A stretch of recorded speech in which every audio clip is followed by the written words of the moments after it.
Hey guys, welcome to day 2 of Dashavatar story telling. आज है हमारा दूसरा दिन और आज के दूसरे दिन में हम जानेंगे नारायण के कूर्म अवतार की कथा। कूर्म यानी कि कच्छप। तो आइए जानते हैं आखिर नारायण को कच्छप अवतार क्यों लेना पड़ा। तो कथा का आरंभ होता है ऋषि दुर्वासा के क्रोध से। आप लोग ऋषि दुर्वासा को तो जानते ही होंगे। वो सारे विश्व में आदिकाल में अपने क्रोध के लिए प्रसिद्ध थे। उनके क्रोध से तो स्वयं त्रिदेव भी डरा करते थे। एक बार उन्होंने घोर तप किया और तप करने के बाद प्रभु श्री नारायण से ऐसी माला को मांगा जिसका पुण्य कभी भी क्षय ना हो और वह फूलों की माला कभी भी मुरझाए ना। दुर्वासा ऋषि के तप के फलस्वरूप नारायण ने उन्हें वैसी माला प्रदान कर दी जैसा वह चाहते थे। अब वह माला को पहन दुर्वासा ऋषि सारे भूमंडल में विचरण कर रहे थे। जब वे विचरण कर रहे थे उतने में ही देवराज इंद्र की सवारी सामने से निकली।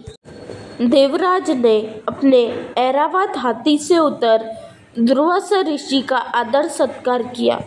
उनके आदर सत्कार से प्रसन्न होकर दुर्वासा ऋषि ने अपने गले की माला देवराज इंद्र को पहना दी। देवराज इंद्र ने घमंड में आकर वह माला उतारकर अपने हाथी ऐरावत को पहना दी और हाथी ऐरावत ने वह माला अपनी सूंड से उठाई और अपने पैरों तले कुचल दी। आखिर था तो वह जानवर ही, तो उसकी बुद्धि से जो उसे योग्य लगा उसने वह किया।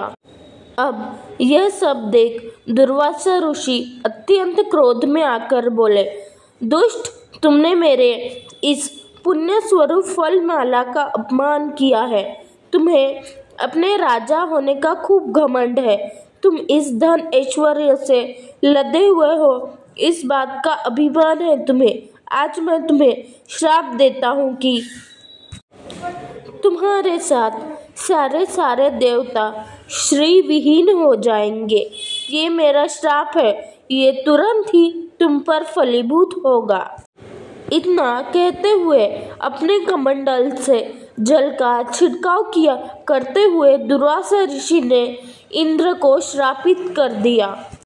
उस जल के छींटे पड़ते ही इंद्र और सारे देवता संपत्ति ऐश्वर्य श्री विहीन हो गए और साथ ही साथ सारे देवताओं की शक्ति भी क्षीण होने लगी और दैत्यों ने देवताओं के इसी समय का फायदा उठाया और स्वर्ग पर आक्रमण कर दिया।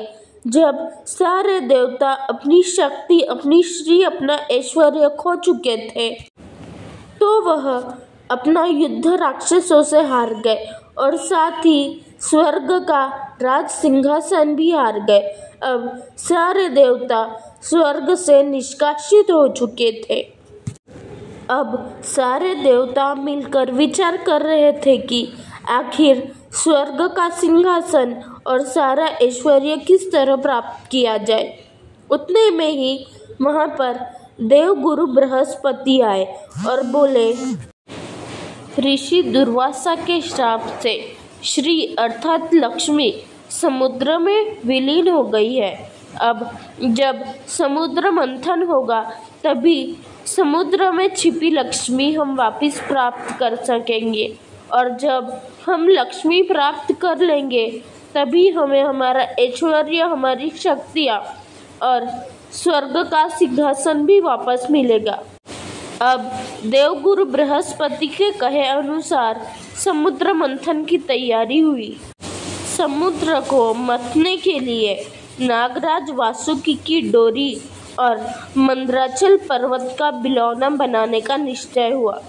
अब वह मंद्राचल पर्वत को जब समुद्र के मध्य में रखा गया तो पर्वत अपने भार के कारण समुद्र में डूबने लगा। अब पर्वत को डूबता देख सारे देव त्राहिमाम नारायण रक्षमाम नारायण करके चिल्लाने लगे। उतने में ही वहाँ श्री हरि विष्णु नारायण प्रकट हो गए और नारायण ने तुरंत ही अपना कूर्म अवतार धारण किया और कूर्म अवतार धारण करके पर्वत के नीचे स्थिर हो गए। उन्होंने मंदराचल पर्वत को अपनी पीठ पे धारण कर लिया, जिसके कारण अब वह पर्वत स्थिर हो चुका था। वह स्थिर पत्थर पर अब नागराज वासुकी की डोर बांधी गई और ऐसे शुरू हुआ समुद्र मंथन।